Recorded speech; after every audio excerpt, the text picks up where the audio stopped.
सबको पता है कि नेताजी सुभाष चंद्र बोस जापान गए, जर्मनी गए, इंडियन नेशनल आर्मी बनाई और तुम मुझे खून दो मैं तुम्हें आजादी दूंगा जैसे स्लोगन को कौन ही भूल सकता है। ये सबने सुना है, लेकिन बहुत कम लोग जानते हैं कि इसी महान क्रांतिकारी की एक पत्नी भी थी, एक बेटी भी थी और एक दिन उन्होंने दोनों को हमेशा हमेशा के लिए पीछे छोड़ दिया।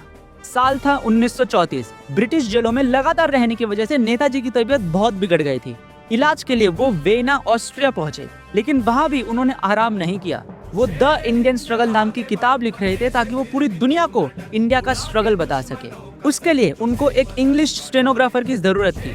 इसी दौरान उनकी मुलाकात होती है 23 साल की ऑस्ट्रियन लड़की एमिली शेंकल से। शुरुआत सिर्फ काम से हुई, फिर बातचीत बढ़ी, धीरे धीरे दोस्ती और वही दोस्ती प्यार में बदल गई।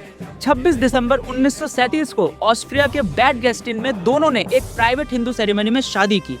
ये रिश्ता इतना सीक्रेट था कि कई सालों तक बहुत लोगों को इसकी खबर तक नहीं लगी।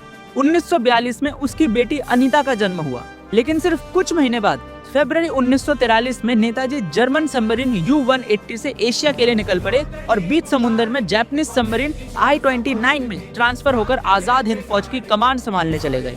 जाने से पहले उन्होंने अपने बड़े भाई शरद चंद्र बोस को एक लेटर लिखा। उसी लेटर में पहली बार अपनी पत्नी एमिली और अपनी छोटी बेटी अनीता का जिक्र करते हुए लिखा कि अगर वो वापस ना लौट सके तो उन दोनों का ख्याल रखना। ये लेटर 1948 में लगभग 3 साल बाद उनके भाई तक पहुंचा।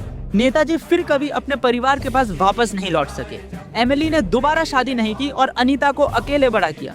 नेताजी की जिंदगी में 2 मोहब्बत थी, एक एमिली शेंकल जिसने उन्हें एक परिवार दिया और दूसरी भारत माता, जिसके लिए उन्होंने उसी परिवार को पीछे छोड़ दिया। शायद इसीलिए नेताजी की कहानी सिर्फ एक लव स्टोरी नहीं बल्कि उस कुर्बानी की कहानी है जहां एक इंसान ने अपने देश को अपनी सबसे बड़ी खुशी से भी ऊपर रखा।